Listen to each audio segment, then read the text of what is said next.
गरीब बहू की रसोई में 100 बोरी राशन।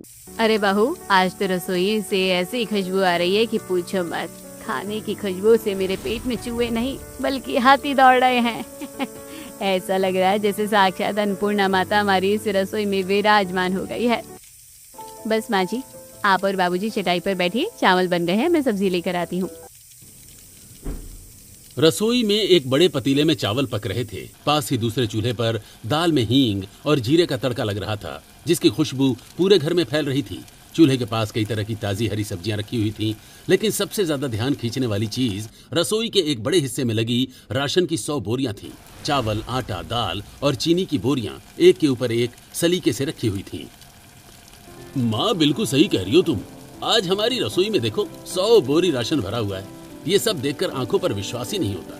एक वो भी वक्त था माँ, जब हम लोग एक मुट्ठी अनाज के लिए भी तरसते थे। ये सब हमारे दिन रात के खून पसीने का फल है जी।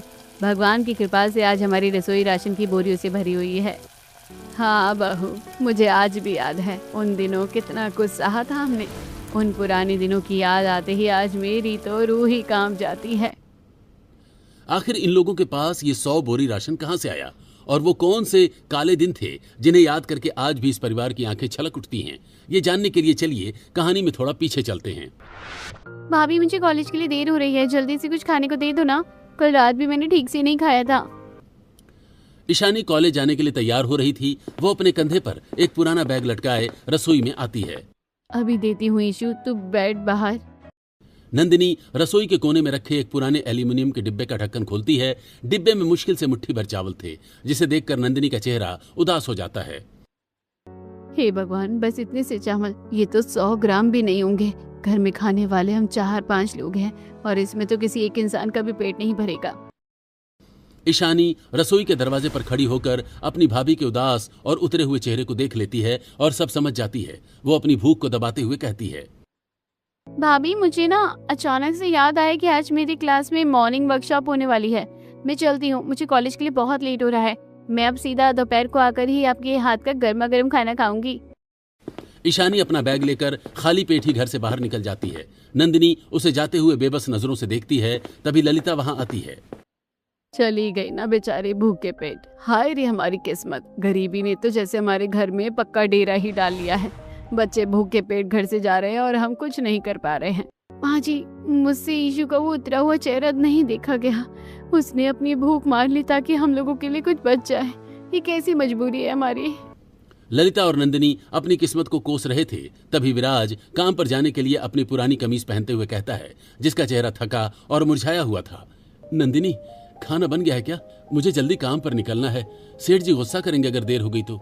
नंदिनी रसोई से एक छोटी सी प्लेट लेकर आती है। प्लेट में मुट्ठी भर चावल, आम का अचार रखा था।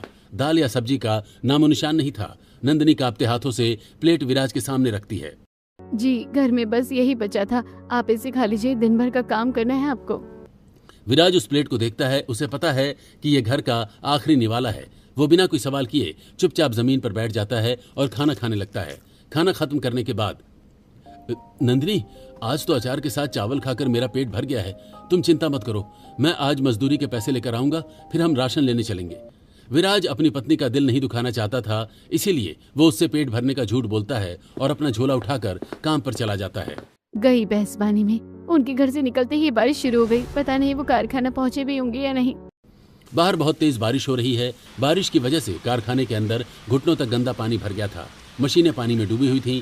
विराज भीगता हुआ कारखाने में पहुंचता है। कारखाने का मालिक एक ऊंची जगह पर खड़ा होकर चिल्ला रहा है, अरे तुम लोग जाओ, आज कोई काम नहीं होगा।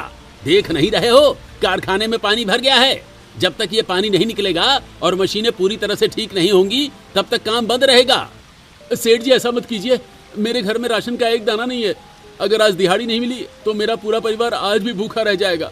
मालिक, मशीनें ठीक होने तक मुझे कोई काम दे दीजिए या कुछ पैसे एडवांस दे दीजिए, मैं आपके पैर पड़ता हूँ। पैसे पेड़ पर उगते हैं क्या?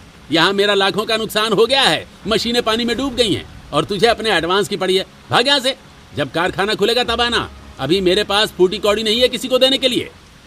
सेठ जी सभी मजदूरों को कारखाने से भगा देते हैं। विराज निराश होकर भारी कदमों से अपने घर की तरफ लौटता है। नंदिनी आंगन में झाड़ू लगा रही थी। तभी दरवाजा खुलता है और विराज सिर झुकाए भीगे हुए कपड़ों में अंदर आता है। क्या हुआ जी, आप इतनी जल्दी वापस कैसे आ गए और आपकी हालत ऐसी क्यों है? कारखाने में बारिश का पानी घुस गया है नंदिनी। सेठ ने काम बंद कर दिया है। जब तक मशीनें ठीक नहीं होती काम नहीं मिलेगा और बिना काम के पगार भी नहीं मिलेगी। मैंने बहुत मिन्नतें की लेकिन सेठ ने एक पैसा नहीं दिया। विराज की बात सुनकर नंदिनी के हाथ से झाड़ू छूट जाती है और उसके माथे पर चिंता की लकीरें उभर आती हैं। हे भगवान, अब क्या होगा? घर में तो राशन का एक भी दाना नहीं है। आज रात माँ जी और बाबूजी को क्या खिलाएंगे? मेरे पास तो राशन लाने के लिए 1 रुपया भी नहीं है।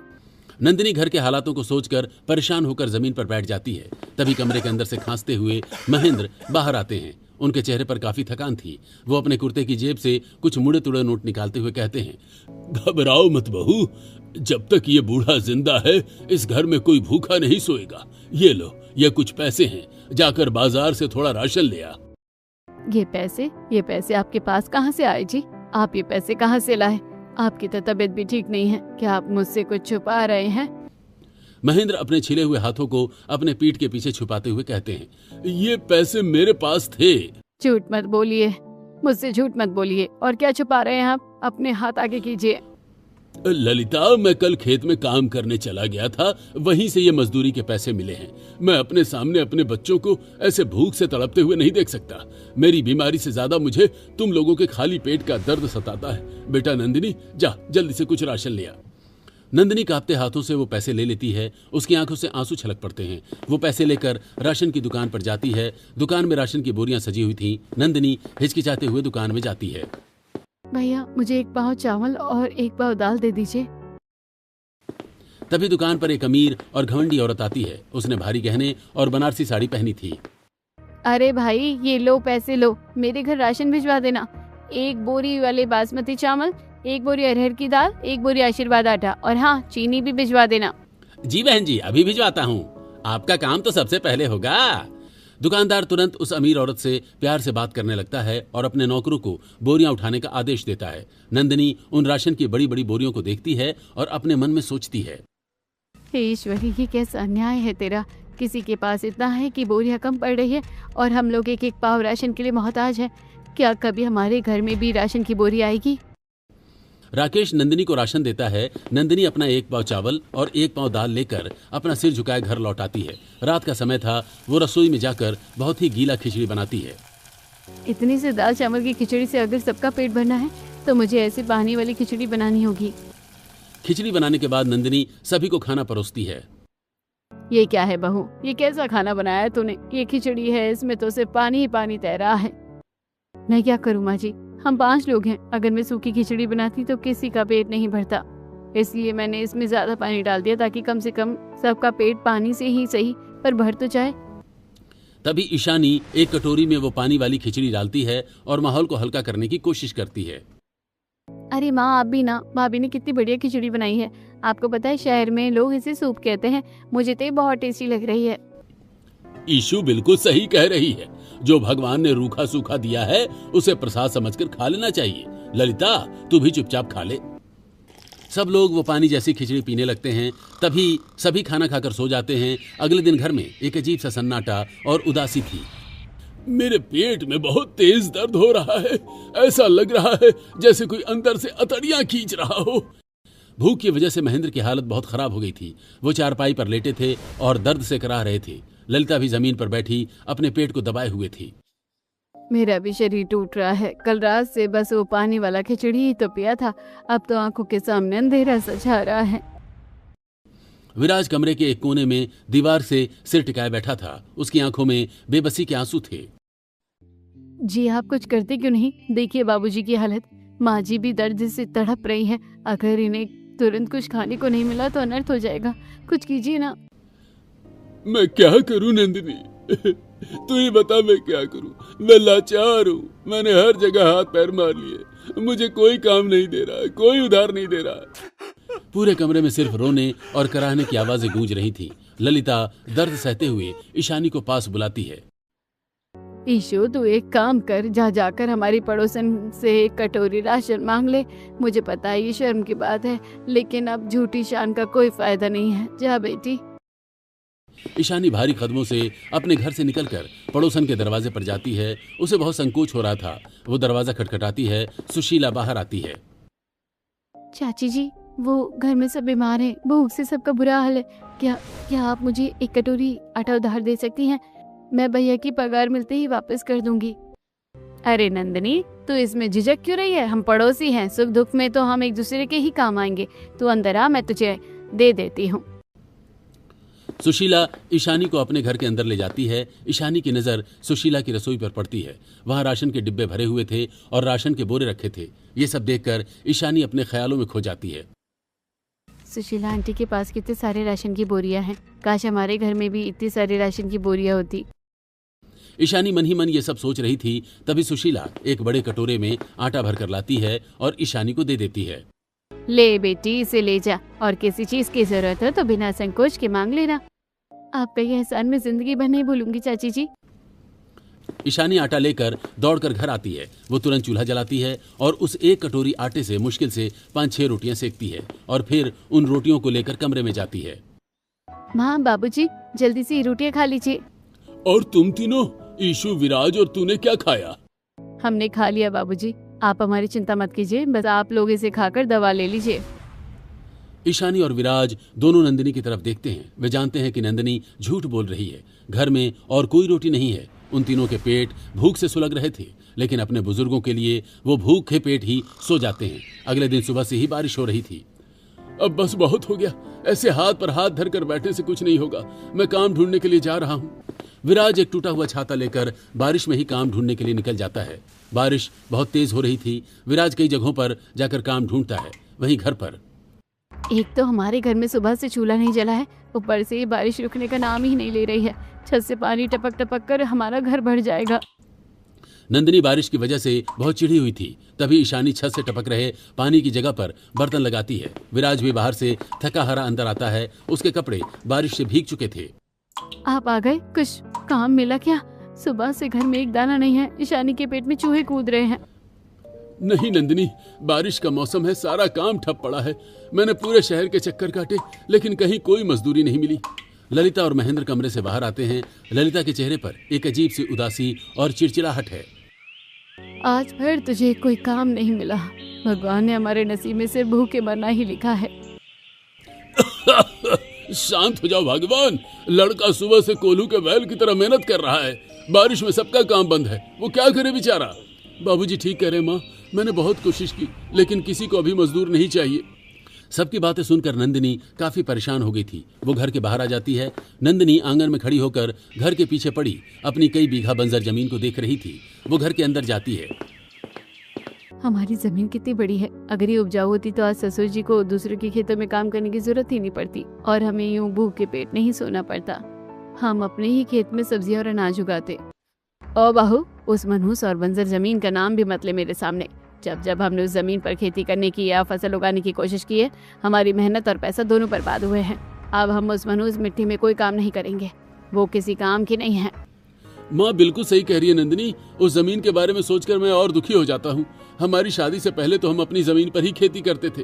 पता नहीं हमारी शादी के बाद किसकी नजर लगी कि जब भी हम अपने खेत में कुछ उगाते हैं वो खराब हो जाती है।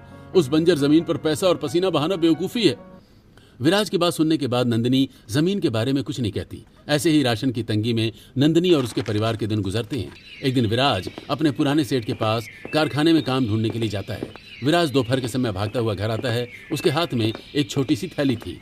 नंदिनी, माँ, मुझे कारखाने में थोड़ा काम मिल गया है। सेठ जी ने कुछ पैसे एडवांस दिए हैं। मैं आज के लिए थोड़ा सा राशन, चावल और दाल ले आया हूँ। नंदिनी के चेहरे पर खुशी की लहर दौड़ जाती है। वो जल्दी से राशन लेती है और खाना बनाती है। सभी जमीन पर बैठे खाना खा रहे थे, लेकिन खाना बहुत कम है। ईशानी को काफी भूख लगी थी, तो वो अपना खाना जल्दी जल्दी खा लेती है। थोड़ा और खाना मिलेगा भाभी, मुझे अभी भी भूख लगी है। नंदिनी अपनी थाली की तरफ देखती है, जिसमें बहुत थोड़ा सा खाना था। वो बिना सोचे अपनी पूरी थाली ईशानी की तरफ खिसका देती है। ये ले ईशानी, ले। वैसे भी मुझे आज भूख नहीं है। बेटा, तू क्यों ऐसा कर रही है? तूने सुबह से कुछ नहीं खाया है। अगर सारा खाना अपनी ननद को दे देगी तो तू क्या खाएगी?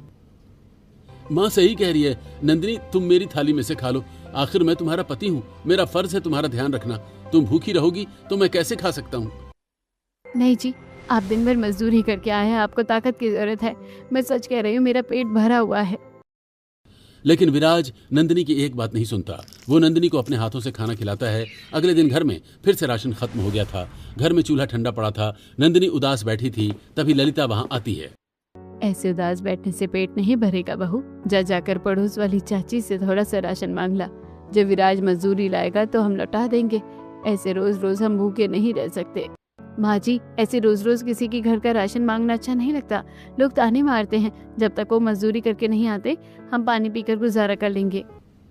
तभी पड़ोस में रहने वाली एक औरत सुहानी, जो नंदिनी की दोस्त थी, वो नंदिनी की बात सुन लेती है और उसके पास आती है। अरे नंदिनी, तू तो कभी अपनी सास से ऐसी बात नहीं करती है, तो आज क्या हो गया? तू उनसे ऐसी क्यों बातें कर रही है? कोई परेशानी है क्या? सुहानी, मेरे घर में खाने को कुछ नहीं है। इसका मतलब ये नहीं है कि हम अपना स्वाभिमान बेच दे। बारिश की वजह से कभी मेरे पति को काम मिलता है तो कभी नहीं मिलता। मैं बहुत परेशान हूँ। हमारे पास एक जमीन है, उसे भी सब मनहूस कहते हैं, वो भी बंजर हो गई है। नंदिनी, तू रोना धोना बंद कर। अपनी जमीन को ठीक क्यों नहीं करती? सरकारी स्कूल में शहर से कुछ लोग आए हैं। वो गाँव के लोगों को मुफ्त में खेती बाड़ी की जानकारी दे रहे हैं। जा वहाँ जाकर देख ले, शायद तेरी बंजर जमीन का कोई इलाज उनके पास हो। सच सुहानी, मुफ्त में जानकारी दे रहे हैं। मैं अभी जाती हूँ। नंदिनी एक भी मिनट गंवाए बिना स्कूल के मैदान में जाती है, जहाँ एक छोटा सा टेंट लगा था। कुछ अधिकारी गांव वालों को ऑर्गेनिक फार्मिंग के बारे में समझा रहे थे। नंदिनी ध्यान से सुन रही थी। देखिए भाइयों और बहनों, ऑर्गेनिक फार्मिंग के लिए आपको हजारों रुपए के केमिकल खाद की जरूरत नहीं है। आप अपने घर के कचरे से ही अपनी बंजर जमीन को उपजाऊ बना सकते हैं। साहब जी, क्या सब्जियों की छिलकों और फलों की छिलकों से खाद बन सकती है? हमारी जमीन बहुत बंजर है। बिल्कुल, आपको सब्जियों के छिलके, फलों के छिलके, चावल का बचा हुआ पानी और थोड़ा गोबर लेना है। इसे एक जगह सड़ाकर खाद बनाएं और अपनी मिट्टी में मिलाएं। इससे नमी आ जाएगी और फसल लहलहा उठेगी। इसके लिए आपको एक पैसा भी खर्च नहीं करना पड़ेगा। अरे वाह, ये सब चीजें तो मैं आसानी से जुगाड़ कर सकती हूँ। अब मैं अपनी जमीन को उपजाऊ बनाकर ही दम लूंगी। नंदिनी घर आती है और पूरी बात सबको बताती है। सुनिए जी, मेरी बात मानिए। हमें बस आखिरी बार कोशिश करनी चाहिए। आप हर काम में मेरा साथ देते हैं। बस मेरे कहने पर एक बार उस खेत में मेरा साथ दे दीजिए। मैं आपसे कुछ और नहीं मांगूंगी। नंदिनी, तुम जानती हो जमीन ने हमें सिर्फ दर्द दिया है, लेकिन तुम्हारी आंखों में जो उम्मीद है मैं उसे तोड़ नहीं सकता। ठीक है, मैं तुम्हारा साथ दूंगा। बहू, जब हम एक साथ हैं तो कोई भी काम मुश्किल नहीं। मैं भी तुम दोनों के साथ खेत में काम करूंगा। बाबूजी, आपका आशीर्वाद रहा तो हम जरूर सफल होंगे। बारिश की वजह से विराज का मशीन वाला काम बंद था। विराज, महेंद्र और नंदिनी खेत में थे। विराज और महेंद्र कुदाल से कड़ी जमीन को खोद रहे थे। बारिश रुक चुकी थी तो धूप में काम करने की वजह से उन्हें पसीना आ रहा था। अरे ओ विराज, इस पत्थर जैसी जमीन में जुताई करके समय क्यों बर्बाद कर रहे हो? यहाँ तो घास का तिनका भी नहीं उगता। समय बताएगा काका, मेहनत कभी बेकार नहीं जाती। बेटा, अब मेरे शरीर में इतनी जान नहीं रही, मेरी तबीयत खराब हो रही है। आप बैठिए बाबूजी, आप आराम कीजिए। हमने काफी जुताई कर ली है, लेकिन इस सूखी मिट्टी में डालेंगे क्या? नंदिनी दूर से एक पुरानी प्लास्टिक की बाल्टी लाती है। ये देखिए बहू, ये बाल्टी में क्या गंद मचा रखी है तूने? ये क्या सड़ा गला ले आई है तू? माँ जी, ये वो अमृत है जो इस बंजर जमीन की प्यास बुझाएगा। मैंने पड़ोसियों से और बाजार से सब्जियों के छिलके, फलों के छिलके और चावल का पानी इकट्ठा करके ये खाद बनाई है। स्कूल के शहरी बाबू ने कहा था ये सबसे अच्छी खाद है। नंदिनी अपने हाथों से वो प्राकृतिक खाद पूरे खेत की मिट्टी में मिला देती है। कुछ दिन बीत जाते हैं। विराज जी, माँ जी, हमारे खेतों में खाद डाले काफी दिन हो गए हैं। मिट्टी उपजाऊ हो गई होगी। मुझे लगता है कि अब हमें खेती शुरू कर देनी चाहिए। तुम सही कह रही हो नंदिनी, चलो चलते हैं और बीज बो देते हैं। मैं उधार में ये चावल और मक्का का बीज लेकर आया हूँ। विराज, नंदिनी, महेंद्र वो सभी मिलकर खेतों में बीज बोते हैं और सिंचाई करते हैं। नंदिनी और उसका पूरा परिवार अपने खेत का अच्छे से ख्याल रखते हैं। नंदिनी खेतों में पानी और समय समय पर घर की चीजों से बना कीटनाशक लाकर डालती है। ऐसे ही दिन गुजरते हैं। एक दिन जब नंदिनी खेतों में पानी डालने के लिए जाती है, तब अपने खेतों को देखकर वो खुशी से दौड़ती हुई घर आती है। माँ जी, बाबूजी उठिए, चमत्कार हो गया। हमारे खेत में छोटे छोटे हरे हरे पौधे निकल आए हैं। पूरा परिवार खेत की तरफ दौड़ता है। हरी भरी कोपले देखकर सबकी आंखों में खुशी के आंसू आ जाते हैं। बहू, तूने तो चमत्कार कर दिया। मैंने तो हार मान ली थी। सब कुछ अच्छा चल रहा था, लेकिन यह खुशी कुछ दिनों के लिए ही थी। एक सुबह जब परिवार खेत पहुंचता है तो उनके होश उड़ जाते हैं। कई पौधे जड़ से उखड़े हुए थे। फसल बर्बाद कर दी गई थी। हे भगवान, ये क्या हो गया? ऐसा लगता है इस बार भी रात में जंगली जानवरों ने हमारी सारी मेहनत बर्बाद कर दी। मैंने तो कहा था इस मनु जमीन पर कुछ नहीं हो सकता। नंदिनी के परिवार वाले अपनी मेहनत खराब होते देखकर टूट जाते हैं। सभी परेशान हो रहे थे, तभी नंदिनी का ध्यान मिट्टी पर एक जूते के पैरों के निशान पर जाता है। ये पैरों के निशान किसी जानवर के तो नहीं लग रहे हैं, और दाल के पौधों में कुछ काला काला गिरा हुआ है। ये जानवरों का काम नहीं, किसी ने जानबूझकर हमारी फसल खराब की है। मैं उस इंसान का पता लगा कर ही रहूंगी। नंदिनी और उसके परिवार वाले उदास होकर घर आ जाते हैं। माँ जी, बाबू जी, विराज जी, हमें ऐसे हार नहीं माननी चाहिए। हमें भेड़ से खेती करनी चाहिए।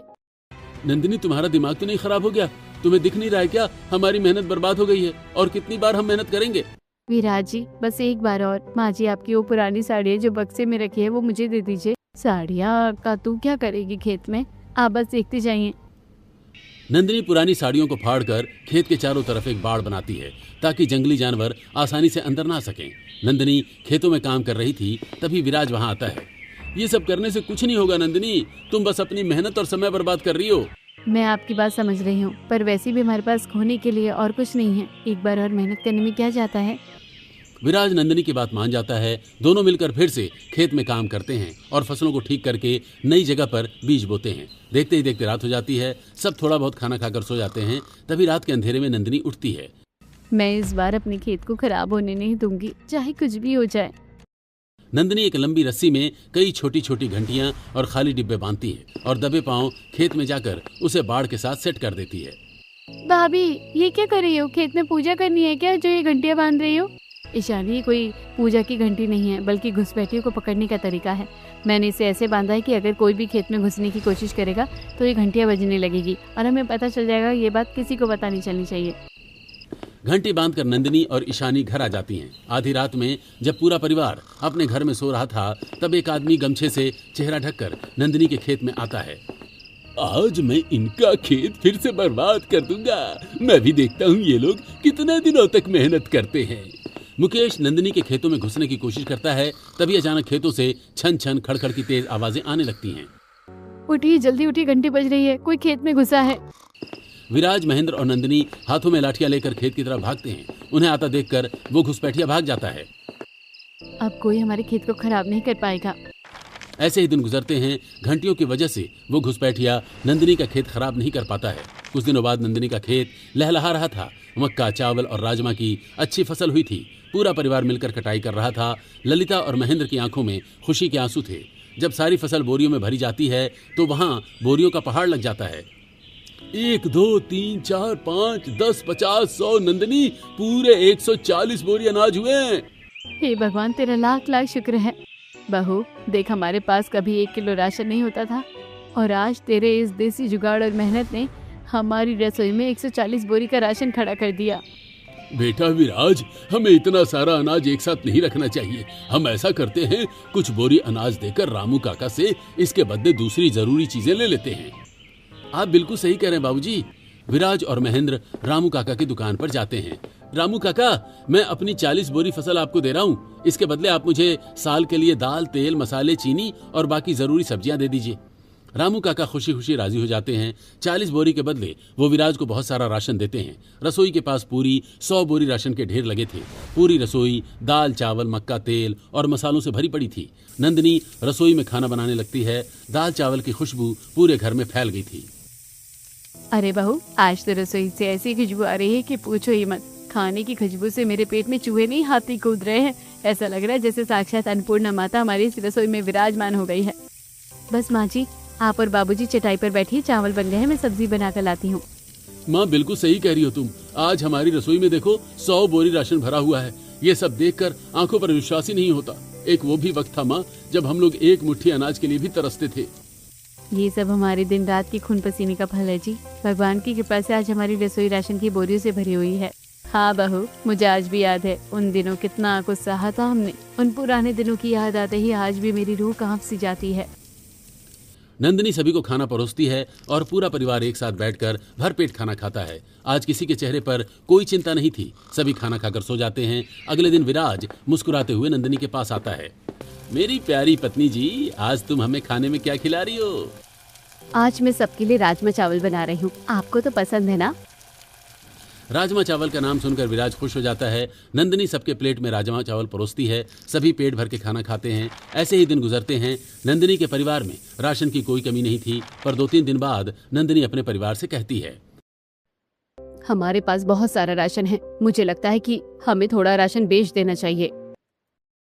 विराज नंदिनी की बात मान लेता है। अगले दिन दोनों पति पत्नी बैलगाड़ी में अनाज लेकर बाजार में बेचने आते हैं। वो लोग दुकानदार से बात कर ही रहे होते हैं, तभी एक आदमी मुंह पर काला कपड़ा बांधे हुए पीछे से उनका अनाज से भरा बैलगाड़ी लेकर भाग जाता है, जिसे देख नंदिनी और विजय उसके पीछे भागते हैं। वहीं मुकेश बैलगाड़ी पर, आखिर मैंने तुम्हें बर्बाद कर ही दिया, मैं तुम लोगों को कभी चैन से जीने नहीं दूंगा।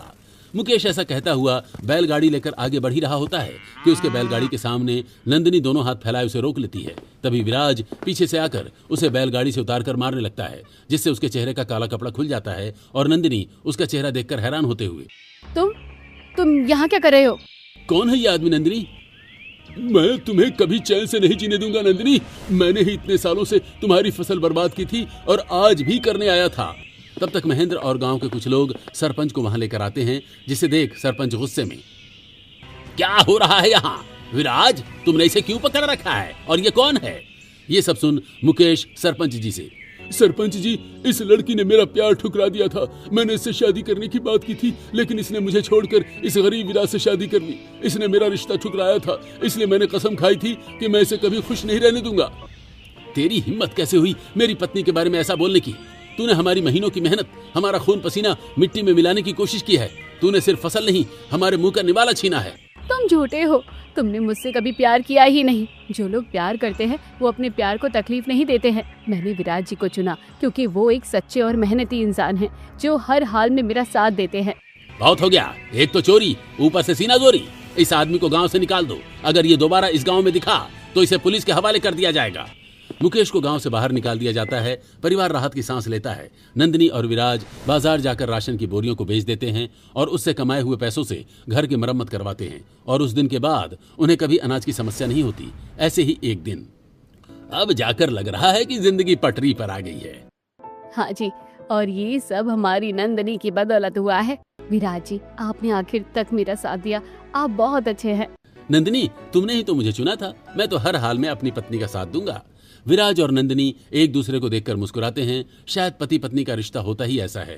प्यार से ज्यादा भरोसा और एक दूसरे का साथ सबसे ज्यादा जरूरी होता है। वैसे आप क्या सोचते हैं इस बारे में? कमेंट में जरूर बताइएगा।